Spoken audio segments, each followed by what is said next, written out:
Di malam terakhir soalnya di bulan Ramadan tahun 1446 Hijriah. Nanti kita berdoa supaya Allah panjangkan umur kita. Semoga kita tahun depan dapat bersama-sama seperti ini. Saya sangat bersyukur jemaah masjid hari ini, masjid kita ini masih penuh. Alhamdulillah, semoga Allah pelihara hidayah ini dan kita senantiasa istiqamah dalam melaksanakan segala perintahnya. Bapak Ibu yang saya hormati, saya mohon maaf sudah 3 kali saya berikan ceramah. Bukan karena ada sesuatu, tapi ini ada panggilan kewajiban. Kewajiban itu bebannya kalau orang gelar doktor kalau tak memberikan sesuatu bahaya. Nanti dia akan dituntut oleh mereka, ilmu kau yang dapat untuk kau gunakan apa? Apakah untuk mencari gajian untuk keluarga, untuk umatku mana, untuk jemaahku mana? Jangan enak-enak yang magister, yang doktor, yang tidak mau mengabdi ke masyarakat, mereka akan tanya. Ini ada yang magister lagi. Wajib, ya. Pak, saya ini magister dengan bahasa Inggris, boleh, apapun magisternya. Tapi belajar agama Islamnya, belajar Al-Quran. Saya punya teman, dia doktor, profesor, bidang dokter umum, belajar tadabbur Al-Quran. Setelah beberapa hari dia belajar Al-Quran, dia mengatakan, kalau begini tak perlu saya dokter, tak perlu saya ahli psikolog, tak perlu saya ahli anestesis, cukup belajar Al-Quran lengkap. Saya bilang memang itu. Kadang-kadang kita sibuk yang bukan jadi tujuan hidup, yang bukan hanya harapan kita sibuk. Ya, ini baru pengantar. Kita lama dikit apa ya? Ya, ini ada hal yang akan saya sampaikan ketika nanti kita memasuki bulan Syawal. Itu sekedar mata. Jadi bagi mereka yang punya profesi magister, jangan mendiamkan diri ilmunya. Harus dipulangkan kepada teman, kepada jemaah, kepada masyarakat. Kalau yang S1 tak begitu banyak tuntutannya, karena S1 itu hanya dia mengenal teori, ya. Tapi kalau sudah magister wajib. Dengerin juga bapak nih begitu. Maka banyak orang tidak mau nuntut ilmu karena tuntutan besar, Pak. Iya. Karena itu nanti kita akan bahas. Yang kemudian kalau di bulan Syawal nantinya semua orang mengucapkan minal aizin wal faizin, maaf lahir dan nah itu sudah biasa. Lalu orang memahami faizin itu kemenangan. Dia bilang dia sudah menang. Menang lawan siapa? Lawan setan. Ada manusia menang lawan setan? Gak ada.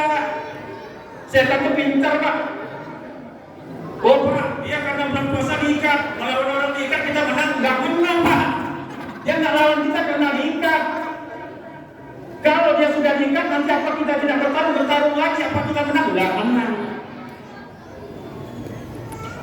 Iya Pak, ada Bapak pernah melawan setan menang? Nggak ada. Lalu apa?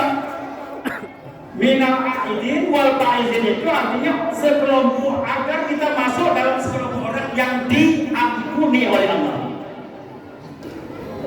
Saya mendengar Pak Quraisyah juga kemarin berpendapat sama. Pak Quraisyah dalam tafsir Al-Misbah, beliau mengatakan masyarakat semua mengartikan bahwa kita adalah itu orang menang dengan siapa? Semoga kita masuk dalam golongan orang yang diampuni oleh Allah karena kita sedang berpuasa. Itu dia. Karena itu kita malam hari ini sedikit kita bahas. Aku berikut di dalam surah Asy-Syams. Surah Asy-Syams ini kalau Pak Maryam itu sering membaca. Di dalam pada ayat 8 dan 10 kita fokus pada ayat 8. Fa'allamaha ujuraha wa taqwaha. Betul? Kalau salah tolong ingatkan. Fa'allamaha fujuraha wa taqwaha. Ada 3 kan? Allah telah memberikan ilham. Lamaha itu mati yang menunjukkan kepastian. Fi'il mati maklum namanya. Maka sebenarnya kalau itu belajar kita sejak sarjana apapun nanti belajar ilmu-ilmunya supaya kita tidak dikibuli orang. Umat Islam dikibuli orang lain dengan tafsir-tafsir berbagai macam-macam, kita ikut ya. Ya. Karena di dalam Al-Quran itu ada 3 hal yang perlu kita tercapkan. Pertama, tafakkaru. Kita memikirkannya. Yang kedua, tadabbaru. Kita memahaminya. Yang ketiga, tabayyanu. Kita buktikan kebenaran Al-Quran ini. Sekarang kita tidak bisa memikirkan, tidak bisa membaca. Kenapa? Karena tidak paham. Benar apa? Kita bagaimana membuktikannya? Bagaimana kita memikirkannya? Kalau kita nggak ngerti dengan konsepnya, apa yang mau kita pikirkan? Karena itu kalau mau kita paham, kalau mau kita memikirkan, kalau mau kita membuktikan kebenaran Al-Quran itu, pahami ayatnya dengan apa? Dengan tadabburul Quran. Karena itu nanti dilepas Ramadan kita ngajak Pak Ketua DKM, kita buka di sini. Kita ajak bapak-bapak ini yang punya banyak waktu, kita bahas bersama bagaimana mentadabbur Al-Quran. Dosa yang banyak-banyak, ayat wal asri, al-hakumut takasur, qul huwallahu alam nasrah, yang setiap hari kita baca. Kenapa? Kalau yang kita baca kita tahu maknanya, kita fokus. Ya lah. Bapak baca panjang-panjang nggak ngerti apa gunanya.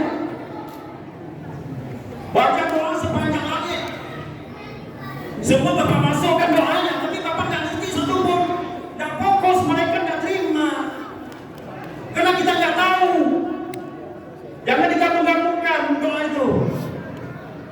Paham? Singkat, fokus, mengerti, Allah aminkan doa itu.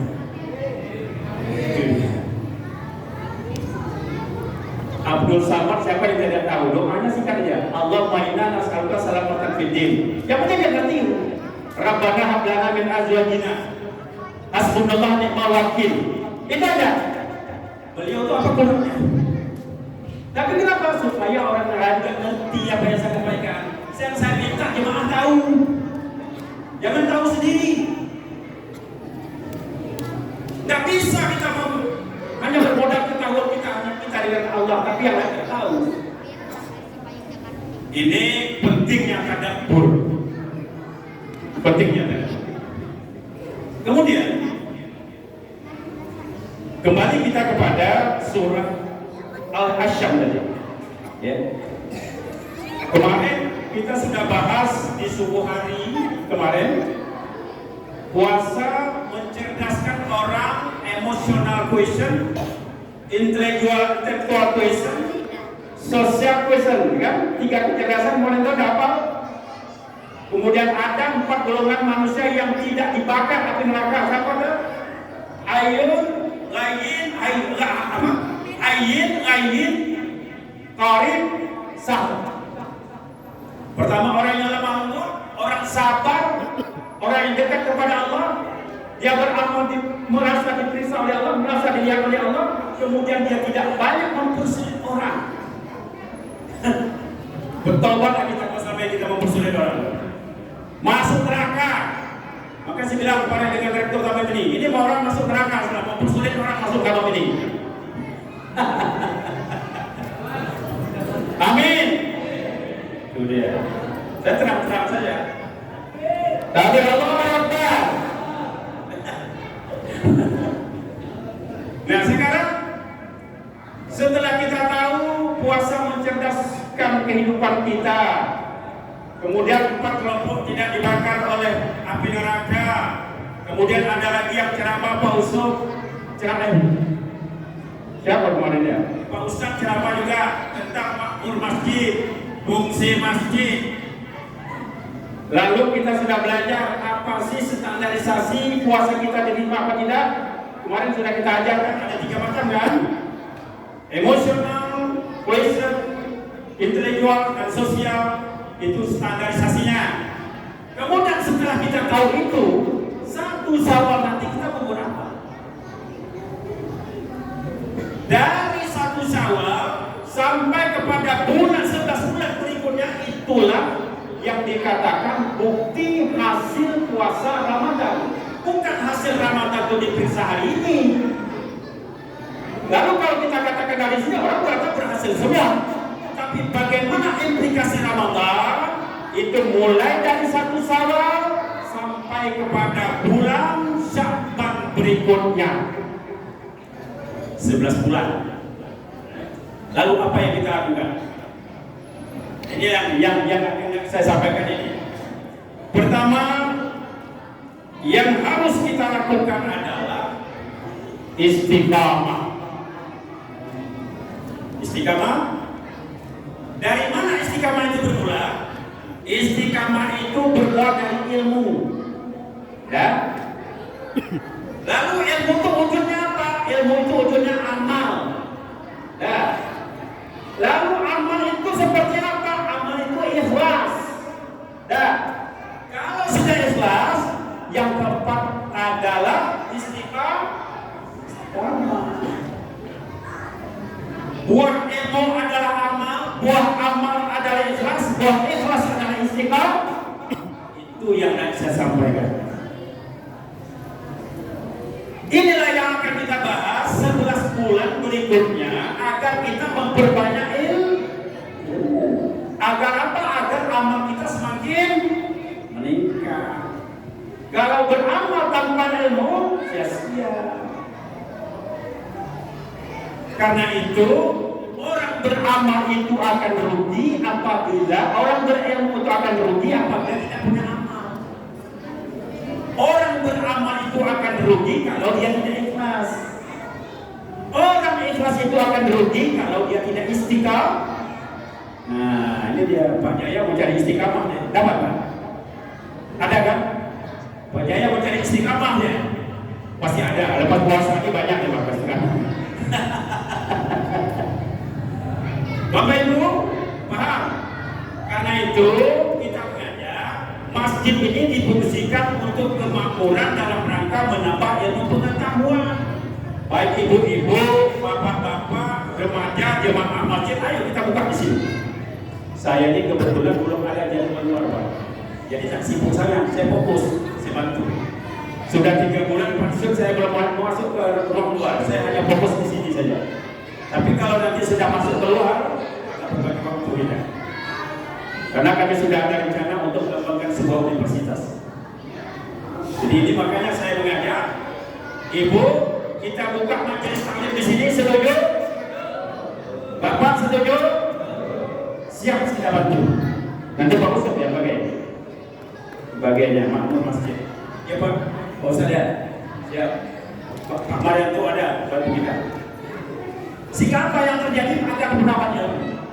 Ayo ditanya Pak Ustaz, bagaimana cara kita menambah keistimewaan supaya kita istiqamah? Cara kita supaya istiqamah agar kita terus istiqamah. Yang pertama Bu, kita harus mencari teman yang satu frekuensi, tahu satu pemahaman kita. Jangan nanti ibu cerita majelis taklim dia cerita judi, ibu cerita majelis taklim dia cerita togel. Nah nyambung, tidak nyambung. Karena itu pilihlah teman yang satu frekuensinya, supaya apa? Supaya istiqamah kita tidak terganggu. Pas kita mau majelis taklim dia nggak ada, kita ke mall aja dah. Bingung kita kan? Tak diiyakan tetangga sebelah rumah, diiyakan kerja kita terkali. Yang kedua, cara kita untuk istiqamah adalah perbanyak amal baik. Kenapa? Tadi saya bacakan, fa'allamaha fujuraha wa taqwaha. Artinya apa? Pada diri manusia itu Pak, itu ada 2 kecenderungan. Semua kita nih. Pertama, Allah berikan ilham kepada kita. Kalau saya bahas tentang ilham itu nanti habis 1/2 jam lagi. Ilhamnya jangan kita bahas. Menurut tafsir itu berbagai macam bentuk. Ada 6, ada 3, ada 9, ada 10. Kita bahas saja fa'allamaha fujuraha wa taqwaha. Pertama fujur. Kecenderungan umat manusia itu adalah kejahatan. Betul? Malas salat, malas puasa, malas zakat, orang bagil, tidak mau bersedekah, bermusuh. Dah, itu kecenderungan fujur semuanya. Dan ada orang bersalah dia tidak mau maafkan, dia salah dia tahu minta maaf. Berumuran hidup dalam kehidupan bermusuh. Itu fujur. Yang kedua, apalagi kecenderungan kedua kata Allah, wa taqwa. Kecenderungan kedua adalah takwa. Supaya antara fujur dan takwa berimbang, untuk kita istiqamah diperbanyak perbuatan-perbuatan yang berpahala. Sehingga ada persaingan antara kejahatan dan kebaikan. Kalau semakin hari kebaikan kita menurun, maka fujurnya akan menang. Kalau kita setiap hari tidak melaksanakan kebaikan yang berpahala, setan akan bersalah. Semakin hari semakin jauh. Na'udzubillah. Ya, karena itu saya tidak panjang lagi, sudah ramai, sudah banyak. Karena itu saya berharap setelah kita bulan Ramadan, bukan selesai di sini ibadah kita, bapak-bapak ramai seperti ini datang setiap malam, tidak apa-apa, tidak apa-apa. Kami sudah mulai ada kelompok jam 2 malam, ada kelompok jam 2 malam. Ini sudah mulai ada kelompok jam 2 malam, Pak. Kalau mau ikut silakan. Jam 2 malam nanti sudah mulai ketemu kita. Bukan hanya malam Lailatul Qadar, tak ada pun Lailatul Qadar kita jam 2 malam. Kalau ada yang berminat jam 2 malam datang ke masjid kita dulu di sini. Kenapa? Dalam rangka memperbanyak kebaikan-kebaikan sehingga fujurahnya tidak terlalu dominan. Saya pikir itu beberapa hal. Kita berharap di bulan suci Idul Fitri nanti kita senantiasa istiqamah dalam menjalankan apa yang diperintahkan Allah sesuai dengan apa yang telah kita laksanakan pada bulan suci Ramadan. Dan insya Allah hari Senin kita menjalankan hari raya Idul Fitri oleh panitia menyiapkan masjid dan lapangan. Kalau lapangan nanti kebetulan saya ditunjuk sebagai imam dan khatibnya. Kalau di sini sudah ada petugasnya. Kalau mau sama-sama kita di sana tidak apa-apa ya, boleh. Jangan tinggalkan masjid. Faktibiru yang mulia assalamualaikum warahmatullahi wabarakatuh.